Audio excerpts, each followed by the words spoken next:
Hello and welcome to Alice's Garden to Plate. I help viewers who are gardeners that love to cook utilize their entire harvest year-round by garden planning, preserving methods, and recipes. If that interests you, like and subscribe. Occasionally you will see my supervisor, Sally. She's always watching in the background, make sure there's some quality assurance around here.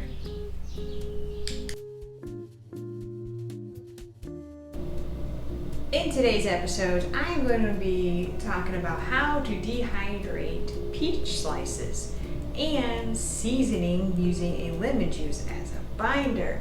Way to utilize some of your dehydrated peppers or seasonings you have made from the bounty of your harvest. Start off with washing the fruit with Fit Produce and Fruit Wash and make sure all contaminants are off the fruit. As you can see, it's all cloudy. Then what I do is I prepare the bowl to put in the peach slices with the fruit protector so I don't have any browning. I go and I peel off the skin as close as I can. I keep pushing against the blade so that way I don't cut a lot of the fruit and I only get the skin. Point the stem end of the fruit up so therefore it is easier to slice. Cut off everything to remove the pit. Put it aside, then you do the 1/4 to 1/2-inch slices, place them into the water bath protector. Per ball instructions on the fruit protector, you have to rinse 3 times. So I fill up, use a spatula, move everything around, then I drain, fill up with water again, and repeat. The Ancho smoked pepper powder is from my poblanos that were ripened, then I smoke them and dehydrated. I am doing 3 tablespoons. I want to use a mortar and pestle to warm it up to make sure the pepper powder is at its fullest potential and flavor profile. Santa Cruz lemon juice is not a concentrate.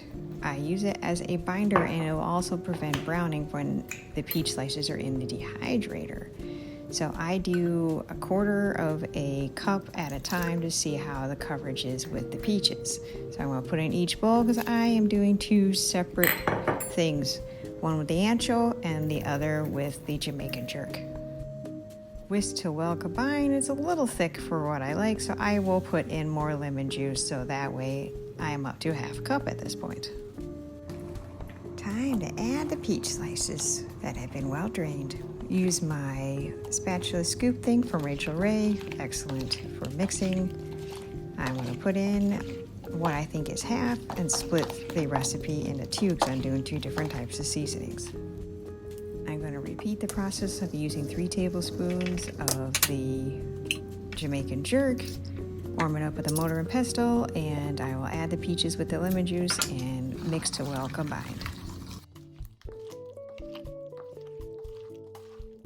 To set up the dehydrator, I use the piece that is for fruit roll-ups, and then that way if I have any drippings, no big deal. I will fill the tray accordingly to make sure they're at least 1 inch away from each other. As you can see here, nice and separated.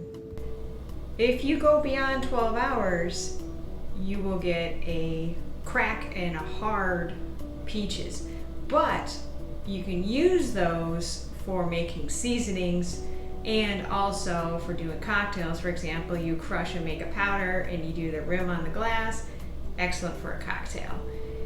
What's nice about peaches, because it's a fruit, I highly suggested making it for pork seasonings, or you're going to do something tropical like on a fish. According to the machine that I'm using, fruits are supposed to be at 135 degrees. I am going to do 12 hours and see what level I have when it comes to the tenderness, because I don't want it to be dry like a bone. I want to have some flex. Place the peach slices in an airtight container. After you have dehydrated your peaches and they have done the 12 hours, you check to make sure that they're right texture. You're going to put them in an airtight container. Use a food grade desiccant. I will make sure to link in the description all product suggestions. I don't have any affiliation with anything. These are just things that I personally use and I highly suggest because they are quality. If you enjoyed today's episode, click that like button so therefore the algorithm will work in your favor. By subscribing to the channel, you'll be notified of new content. Sally and I thank you very much for viewing.